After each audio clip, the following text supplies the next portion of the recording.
ici Ellie de Hello Ellie Studio. On se retrouve pour parler de l'album jeunesse. Cette semaine, on va parler de mouvement et de pose dynamique. Vous êtes prêts? C'est parti!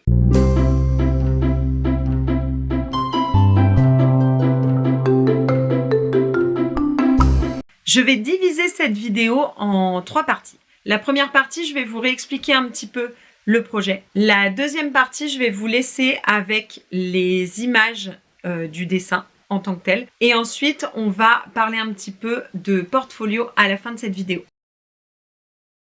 Pour revenir sur le projet en cours, je suis en train d'illustrer mon premier livre, mon album jeunesse, c'est L'année du Père Noël. Et dans ce livre, donc, on suit une année complète avec la famille du Père Noël.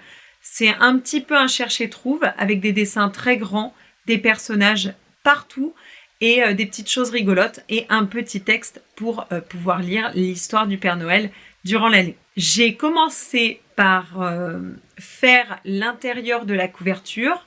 Ensuite, j'ai fait la 4e de couverture. Vous pouvez retrouver toutes ces vidéos dans la playlist Album Jeunesse. Et pour finir, la dernière vidéo que j'ai sortie la semaine dernière, c'est sur la double page de janvier. C'est une page très cocooning avec le Père Noël et ses lutins qui sont en train de lire un livre à l'intérieur. Il y en a qui dessinent, il y en a qui jouent aux échecs. C'est assez calme et assez...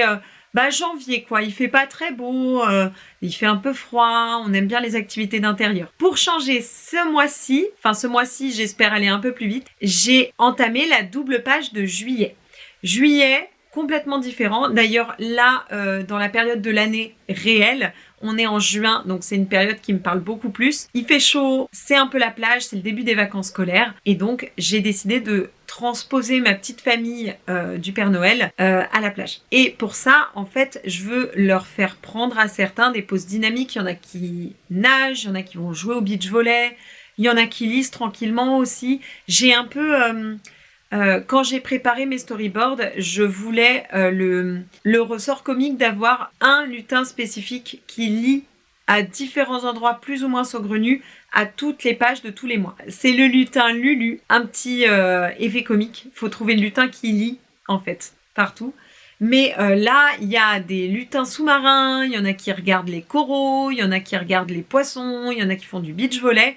Et il me fallait un petit peu des poses dynamiques. De plus, pour mon portfolio, il faut que je montre que je fais des recherches de poses, des recherches de personnages, tout ça. Et donc, ça rentre un petit peu dans un projet bis entre aider l'album à être le plus beau possible et aider mon portfolio à être le plus dense possible. Donc, c'est parfait, c'est tout bénef. J'ai donc commencé une page sur des lutins en train de nager. Je vous laisse un petit peu regarder ce que j'en ai fait avec une petite musique.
fois que la page est prête, là, il ne me reste plus qu'à la scanner, à vérifier un petit peu les couleurs, enlever les choses qui me plaisent pas, rajouter des choses qui me plaisent plus. Mais ça fait une page de plus pour mon portfolio.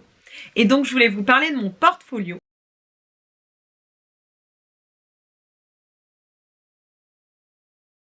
Le portfolio, c'est un élément essentiel pour démarcher les maisons d'édition. Et il se trouve que je n'en ai pas encore parce que j'ai commencé en octobre dernier mon projet d'illustration jeunesse. Je n'ai pas vraiment axé mon travail sur le portfolio, mais là, je me rends bien compte qu'il va falloir mettre un petit coup de collier, comme on dit. Et pour ce coup de collier, je me suis fait une liste. J'ai regardé chez plusieurs illustrateurs sur Internet.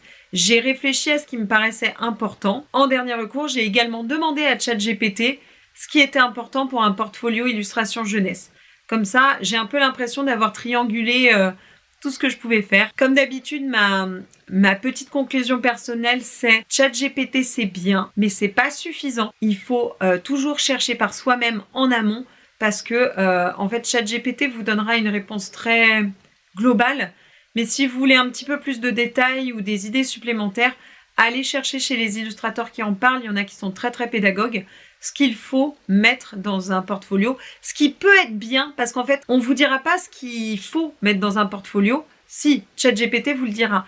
Par contre, les illustrateurs pros vont vous dire, moi par exemple, je veux montrer que je sais très bien gérer la lumière, les clairs-obscurs, etc. Donc, je vais me baser là-dessus. Je vais faire des extérieurs de nuit. Il y en a qui aiment faire les bâtiments. Il y en a qui aiment faire les détails, etc. Ça dépend beaucoup de ce que vous êtes et de ce que vous voulez montrer, de ce que vous voulez montrer de votre travail. Où est-ce que vous voulez que votre travail aille? Je me suis fait ma liste. Et maintenant que j'ai ma liste, j'ai un problème. Problème de ma liste, elle est très bien. J'ai fait quand même beaucoup de dessins depuis octobre et il y a des dessins qui pourraient rentrer dedans.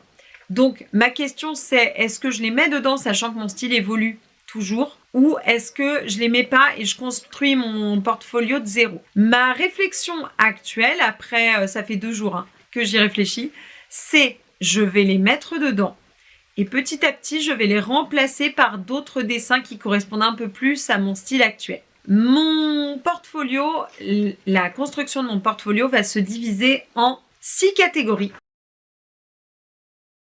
Et donc, une fois que j'aurai tout ça, je serai de toute façon jamais suffisamment sûre de moi pour penser que c'est assez. Mais j'aurai un portfolio assez conséquent, avec des gros guillemets, assez étoffé pour pouvoir montrer plusieurs facettes de mon travail. Voilà. Pour ce travail-là, j'ai décidé de me libérer un petit peu de temps en plus.